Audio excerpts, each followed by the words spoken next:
Como todos los viernes, las 10 en 10. Las 10 noticias más importantes de esta semana en solo 10 minutos. Para que de manera fácil y rápida estés enterado de todo lo más importante de esta semana, de aquello que realmente va a impactar en tu vida, en la vida de este país y sobre todo en este proceso electoral tan complejo que puede cambiar por completo la vida de este país, el alma de este país. Por eso te pido que me ayudes a compartir este contenido por todos lados, a suscribirte en el canal de YouTube y en los canales de podcast, a compartirlo en tus redes y en tus chats para que cada vez seamos más y más mexicanas y mexicanos que queremos ser factor de cambio y rescatar nuestra democracia. Acompáñame a ver las 10 de esta semana. La 1. ¿Cómo identificar la burda propaganda escondida en medios de comunicación paleros? Te quiero regalar 5 tips sencillos para identificar propaganda oficial escondida en los medios de comunicación. La primera, y la más burda y grotesca de todas, es la transmisión diaria, sin cortes, sin edición, sin análisis de las infames mañaneras. La segunda, esta propaganda oficial multimillonaria no acaba en la transmisión en vivo. Durante la mañanera y a lo largo del día, cuando ya se acabó ese show cómico musical en Palacio, varios medios van relatando en sus redes sociales las frases y mentiras del presidente como si fueran noticias, como si fueran verdades.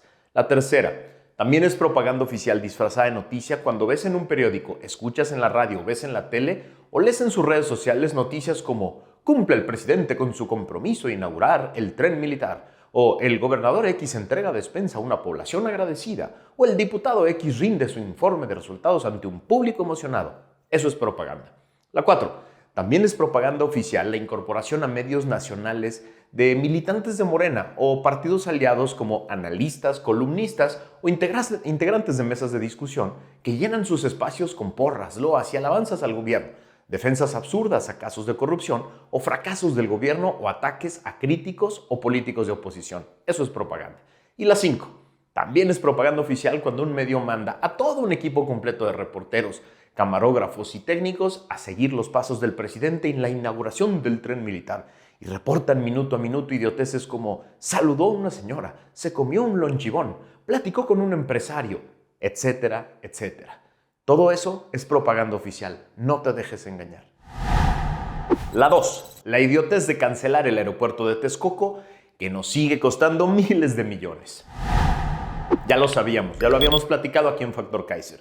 Y ya lo habían explicado varios expertos. Pero esta semana el portal de Aristegui Noticias volvió a poner el dedo sobre la llaga. Pasajeros del Aeropuerto Internacional de la Ciudad de México financian desvío de 196,000 millones de pesos con TUA.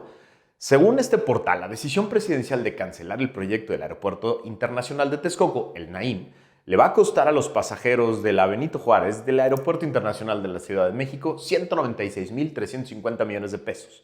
Así, cuando te preguntes por qué huele a mierda el Benito Juárez y por qué se está cayendo a pedazos, la respuesta es muy sencilla, porque le están robando el dinero que debería de utilizarse en su mantenimiento. La orden del presidente López de suspender la construcción del NAIM ha provocado una cadena enorme de irregularidades que abogados expertos en derecho aeronáutico consideran violatoria de las leyes del sector, al grado de que podría fincarse distintos tipos de responsabilidades penales y administrativas por diferentes tipos de delitos y daños patrimoniales al Estado. Eso pasa cuando le cumples los caprichos al jefe, a sabiendas de que son ilegales. Cuidado con los que firmaron cosas que son ilegales, ¿eh? La 3. El presidente vuelve a exonerar a sus hijos sin investigación alguna. A ver, en un país medianamente democrático en el que se respetan las leyes y existen instituciones autónomas e independientes que sí investigan delitos, que sí auditan el uso de los recursos públicos y que sí establecen responsabilidades sobre el abuso del poder de servidores públicos, uno solo de los escándalos de corrupción denunciados por medios y organizaciones especializadas sobre los hijos del presidente habrían detonado todo tipo de investigaciones, auditorías, comisiones especiales para darle protección a los denunciantes, a los testigos y proteger las pruebas. En México no. No solo se ha evitado generar una sola investigación sobre una multiplicidad de casos con graves y evidentes pruebas de corrupción, con sólidos indicios publicados en distintos medios y plataformas, que implican a los 3 hijos mayores del presidente, sino que además el padre de estos y su candidata ya los exoneraron, sin media investigación o auditoría que respalde su dicho, claramente parcial. Sin facultades para hacerlo, el presidente volvió a exonerar a sus hijos y negó que sean verdad los múltiples casos que se han expuesto. Desde los chocolates financiados por programas para el campo, pasando por la casa gris del contratista en Pemex, los chocolates que se venden en las tiendas de un hotelero que supuestamente le dio chamba a uno de los hijos, los contratos coyoteados por el hijo para sus amigos en Pemex, los contratos multimillonarios a los amigos vía Sedatu, los contratos coyoteados por los hijos de medicinas en Quintana Roo, los contratos coyoteados por los hijos para sus amigos en el tren militar y todo lo que aún no conocemos es apenas un breve recuento de esta red de corrupción. Ni una sola investigación, ni una sola prueba de que estas acusaciones son falsas, ni un solo informe que contradiga cientos de documentos oficiales, contratos y evidencias físicas, además de llamadas telefónicas que hacen evidente la existencia de esta red. Nada, solo el dicho del padre y de su candidata, que niegan indignados la corrupción de los hijos y acusan a quienes investigan. El 2 de junio votamos por la continuidad de la corrupción impune o por la posibilidad de hacer justicia. La 4. El tren militar afecta 122 cenotes y cuevas y pone en riesgo el gran acuífero Maya. Esta semana, héroes ambientalistas publicaron en sus redes sociales fotografías y videos que muestran cómo una parte del sistema de cuevas, cenotes y ríos subterráneos de la península de Yucatán, atractivos turísticos del Caribe mexicano, han sido atravesados por enormes pilares de acero y cemento del megaproyecto gubernamental que se construye en la zona que conocemos como el Tren Militar del Sureste, que algunos erróneamente le dicen el Tren Maya. La red de cuevas, cenotes, pozos de agua dulce y ríos subterráneos de la costa caribeña de México es un área muy sensible desde el punto de vista medioambiental. Son la única fuente de agua dulce de toda la región, ya que no hay ríos superficiales en ese terreno formado por roca caliza. Pero también tienen un importante valor arqueológico, porque ahí se han descubierto algunos de los restos humanos más antiguos de América del Norte. Estos ambientalistas encontraron las columnas en un complejo de cuevas conocido como Actún Tuyul, cerca de la localidad de Xpujá, unos 100 kilómetros al sur de Cancún, en un tramo inacabado del tren que pasa de Cancún a la localidad playera de Tulum. De acuerdo con los expertos, estos pilotes de varilla de fierro cubiertos de concreto y acero, instalados para soportar el viaducto elevado del tren militar, alteran la calidad del agua y destruyen el patrimonio geológico. Cristina Nolasco y Guillermo de Cristi aseguraron que hasta ahora han sido afectados 122 cenotes, cuevas y ríos subterráneos por los pilotes previstos para el tramo 5 del tren militar, capricho del presidente López, que quiere inaugurar en febrero. Además de las afectaciones ambientales, los activistas denunciaron el riesgo para los pasajeros del tren militar en esa zona por la debilidad del suelo cástrico y por las prisas con las que se está construyendo. ¿Dónde están todos esos farsantes que se decían ambientalistas y decían que amaban la tierra? Yo te digo dónde están. Tienen chamba en el Obradorato, que compró su silencio cómplice con un par de pesos. La 5. El Obradorato abandona los pueblos mágicos y los deja a merced del crimen. En 2001 se crea el concepto de pueblos mágicos en México, como un programa de gestión de destinos turísticos, con el objeto de diversificar la oferta de sol y playa, impulsar el turismo nacional y carretero y generar desarrollo en aquellos lugares que no contaban con la infraestructura turística típica, pero estaban llenos de cultura, de diversidad y sí también de magia. De 2001 al 2018 se otorga el nombramiento a 121 pueblos mágicos, que contaron con una inversión pública de 6.200 millones de pesos, es decir, alrededor de 366 millones de pesos del presupuesto público por año. Llegó el Obradorato y, como tantos programas exitosos de gobiernos anteriores, simplemente lo abandonó. Están abandonados a su suerte y muchos de ellos a merced del crimen. Gracias a una nota del periódico Reforma de esta semana, nos enteramos de que Taxco, uno de los pueblos mágicos de Guerrero, es hoy un pueblo fantasma. Luego de que transportistas dejaran de prestar el servicio en Taxco por amenazas del crimen organizado, en esta semana las clases también fueron suspendidas. Se registró el cierre parcial de negocios y las calles lucieron semivacías. El domingo pasado, los choferes de las camionetas Urban y Taxi suspendieron el servicio, pues la noche anterior, hombres armados asesinaron a un conductor en una unidad de la ruta Cadena Zócalo, en las cercanías del centro. De pueblos mágicos a pueblos fantasmas. Un breve resumen del fracaso del Obradorato. La 6. 18 resoluciones del INE de 2020 a la fecha confirman que López interfiere en elecciones. En una mañanera de esta semana, con ese cinismo tan desagradable que lo caracteriza, López se burló de la acusación que varios hemos hecho de estar frente a una elección de Estado. Durante 18 años de campaña presidencial como candidato de varios partidos, la frase que quizá utilizó con más frecuencia fue: estoy enfrentando una elección de Estado. se refería a las intervenciones de presidentes anteriores que, según él, favorecían a los candidatos de estos presidentes y lo atacaban a él. Hablar hoy de una elección de Estado no es una simple opinión mía o de Xóchitl Gálvez o de muchos políticos y analistas y activistas. Es la descripción clara que surge de por lo menos 18 resoluciones formales del INE del 2020 a la fecha. En diferentes ocasiones, el Tribunal Electoral del Poder Judicial de la Federación ha confirmado estas medidas cautelares emitidas por el INE tanto contra el mandatario como contra su equipo de trabajo. Ha confirmado el uso de espacios gubernamentales para promoverse y promover a su partido, fuera del marco normativo electoral.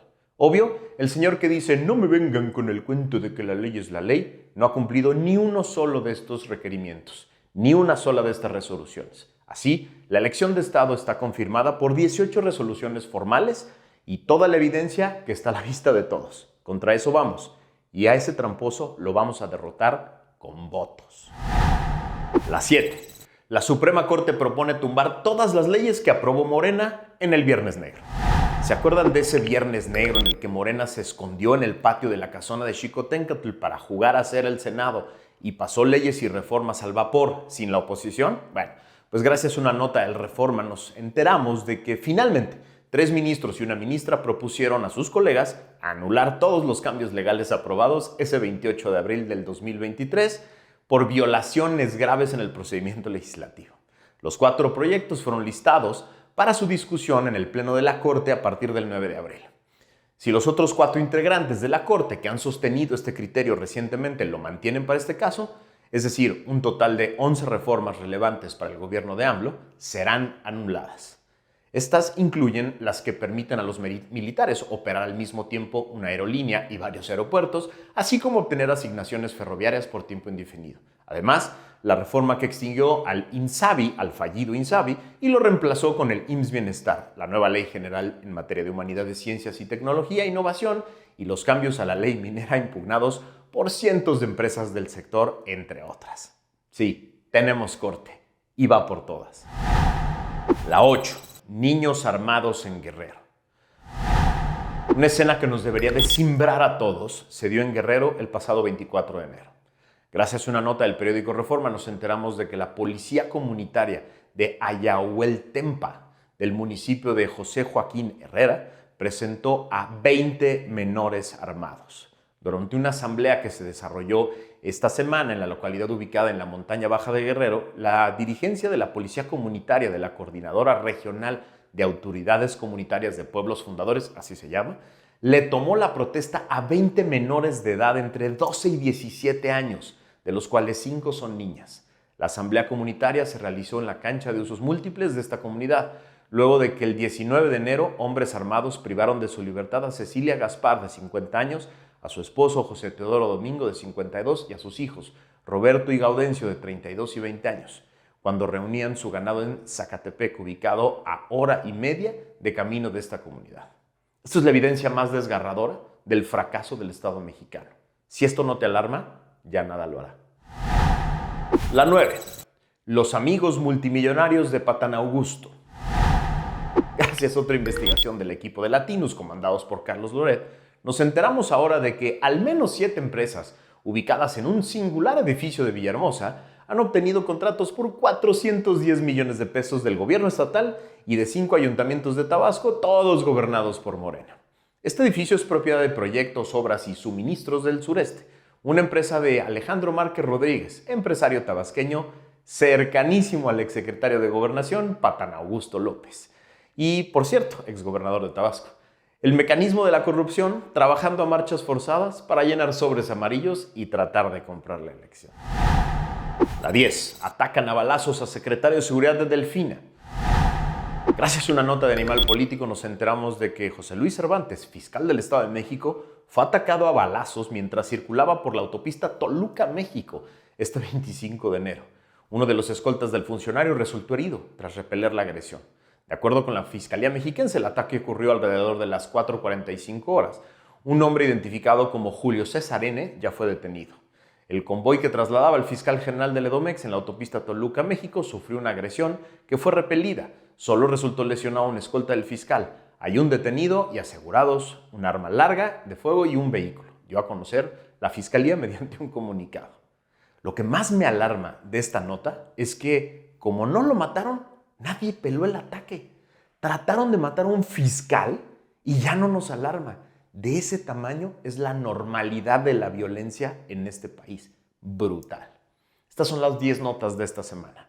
Son notas importantísimas que nos ayudan a entender el contexto de violencia, de disrupción de las leyes, de ruptura del estado normal democrático. Más nos vale enterarnos, más nos vale comprenderlo para que formemos nuestro propio criterio. Y este 2 de junio podamos elegir con un criterio completo entre estas dos sopas que nos ofrecen cosas completamente distintas. Gracias por haberme acompañado esta semana. Nos vemos la que viene.